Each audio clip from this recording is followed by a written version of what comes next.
partir de este sábado entrará en vigencia la ley del lobby, la cual obligará a integrantes de los tres poderes del Estado a transparentar sus reuniones con lobistas y gestores de intereses. ¿Cómo afectará esta nueva normativa? Lo conversamos con el lobista de ComSoluciones, Freddy Ponce. Gracias por acompañarnos, Freddy. ¿Cómo estás? Muy bien, muchas gracias. Vamos a partir de lo básico.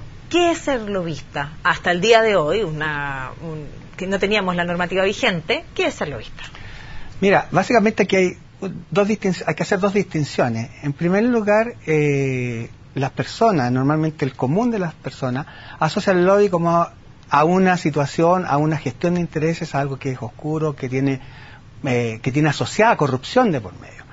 Eso es lo que normalmente la gente entiende. Lamentablemente, habemos empresas y habemos personas que realizamos el lobby de otra manera, como se entiende en otros países. La traducción de lobby es cabildeo. Cabildeo, cuando uno va a los orígenes de la República, el cabildo es conversar, es acercar posiciones. Y en ese sentido, la ley de lobby, que yo le habría llamado ley de cabildeo en vez de lobby, tiene que ver con eso, con transparentar la representación de intereses que las empresas privadas legítimamente hacen ante las autoridades. Eso es lo que ahora tenemos en vigencia. Ya, y mañana entra en vigencia esta ley de lobby, que ha sido cuestionada por unos, ¿cierto?, aplaudida por otros en su avance. ¿Cómo cambia el trabajo y la consultora donde usted trabaja? ¿En qué cambia a partir del día de mañana? Bueno, básicamente hay tres etapas que distingue la ley. A partir de mañana empieza el lobby empieza a registrarse las audiencias que uno solicita con ministros, con subsecretarios, con parlamentarios. Pero usted regularmente, hasta antes de la ley, de igual manera gestiona entrevistas, audiencias con las autoridades. Exactamente. Pero solo ahora tiene que ser público. Ahora se hacen públicos, se van a hacer públicos y esas reuniones van a quedar registradas.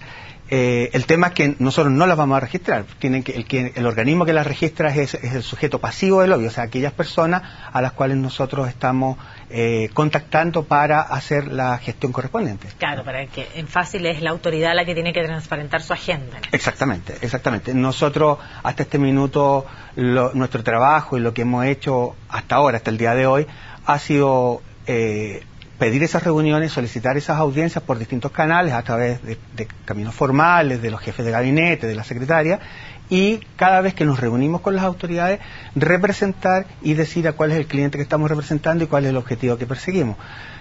A partir de este momento, eso debe quedar registrado.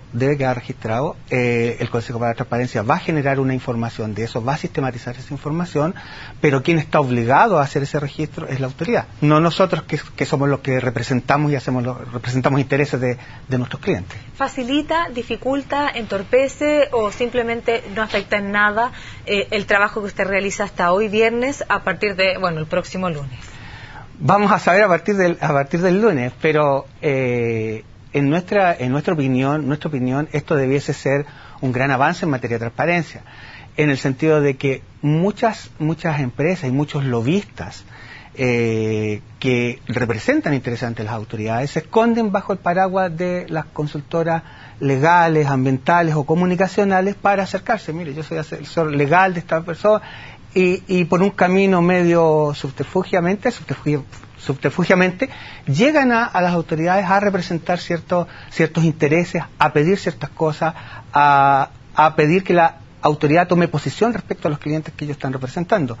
En este caso, a nosotros siempre hemos sido muy claros respecto de la labor que hacemos. Nuestra labor es un espacio de acercamiento entre lo público y lo privado. Y lo público y lo privado tiene que conversar, no solo es inevitable, sino que además es necesario, es deseable que así sea, y esa conversación tiene que producirse en un espacio de conversación que sea abierto, transparente y que la gente pueda saber lo que uno está haciendo. ¿Usted aplaude esta ley en específico? La aplaudo y no la aplaudo tanto. Dos cosas. Uno, me parece que es un gran paso que después de más de una década, podamos tener una regulación del lobby en nuestro país. Creo que esto es una oportunidad para que Chile sea cada vez más transparente, pero a su vez tiene cosas que no son del todo buenas. Ya vimos las autoridades de gobierno pidiendo una opinión de Contraloría para postergar la entrada en vigencia, que también entrará en vigencia en conjunto con esta ley, para los embajadores. Entonces hubo una cosa que el legislador ahí no consideró. Y por otro lado... ¿Y a usted qué le parece esa petición? ¿Le parece que los embajadores debieran estar excluidos de esto? A mí me parece que la opinión que dio el canciller es una opinión muy atendible, que la extraterritorialidad de la ley no amerita que sea aplicable fuera del territorio nacional. Entonces, independiente de que la embajada sea considerada territorio nacional, esa embajada está en otro país bajo otra legislación, y las personas que entran ahí no tienen por qué adecuarse a la legislación chilena, ¿no? Entonces, evidentemente que ahí hay un espacio para mejorarlo.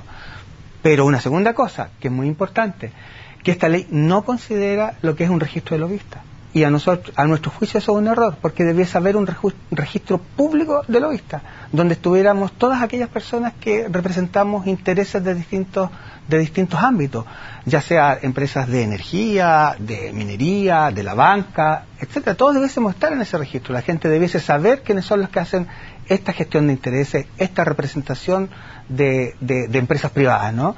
Y eso no está considerado, y a nuestro juicio es un ticket negativo que uno debe anotarle a esta ley. Esperamos que eso se solucione más adelante. Ya hemos visto que hay cosas que han hecho ruido en la implementación de esta ley. El gobierno ya ha anunciado que va a hacer algunas modificaciones. Esperamos que esa también sea una oportunidad para poner este tema en la agenda. ¿Y por qué no se puso ese tema en la agenda? Porque sí estuvo en la discusión el registro de lobistas, pero sin embargo no está incorporado en esta ley. ¿Qué le hace creer a usted que hay un sector que no quiere que exista este registro de lobistas, y por qué? A ver, aquí hay una larga historia de los proyectos de ley de lobby, ¿no? Lleva varios gobiernos discutiéndose una ley de lobby, y los intereses son cambiantes, ¿no? Yo tengo la sensación de que hay un espacio de personas, de consultores y de empresas que les interesa mantener una fachada más de asesores comunicacionales, o asesores legales, o asesores ambientales, o organizaciones sin fines de lucro. Las organizaciones empresariales, la Cámara de la Construcción, etcétera, son también organizaciones que agrupan a cierto sector de la industria y que también representan intereses ante las autoridades. Y creo que la palabra lobby, como hasta este minuto ha tenido no está ni legitimada ni legislada, les parece que los deslegitima y más bien les afecta la reputación. Me parece que eso es lo que ha influido en que no se haya considerado este aspecto. Bueno, el lunes, entra ya a las 0 horas, ¿cierto? Pero uno entiende que los días hábiles son los días donde tienen más trabajo, ¿cierto? Sí. ¿Qué pasa también con los clientes que ustedes tienen respecto a las expectativas que ellos presentan respecto a esta normativa? Bueno, miren, en nuestro caso, tengo que omitir los nombres de los clientes por razones obvias, pero nosotros tenemos clientes cuyos dueños son extranjeros, por ejemplo, y nosotros nos sometemos a las leyes de lobby de otros países. Por lo tanto, ya hemos pasado los compliance en otros países. Esas empresas que están acostumbradas a actuar en el mercado estadounidense, en el peruano o en otros países, que sí tienen regulación al respecto, es muy fácil para ellos aceptar que haya una ley de lobby, y entienden que esto es algo absolutamente natural de un país que avanza en la transparencia. ¿Y qué pasa con aquellos que no? Aquellas que no, es más difícil. Hemos tenido que hacer un trabajo de poder enseñarles. Hace mucho tiempo que ya estamos explicando lo que es la ley de lobby, qué es lo que va a significar, y por supuesto entendemos de que tiene que haber una adecuación hay un periodo de transición en que las cosas probablemente no van a ser como eran antes, ni van a ser como estarán en un régimen óptimo más adelante, en unos par de años más. Aquí hay una etapa de transición en que vamos a tener que acostumbrarnos.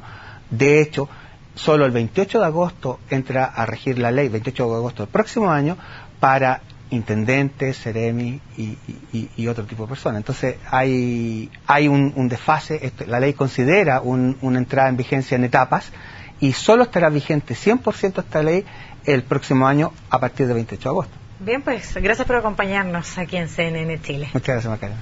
Y a ustedes los invito a una pausa. Estamos ya de regreso, no se vayan.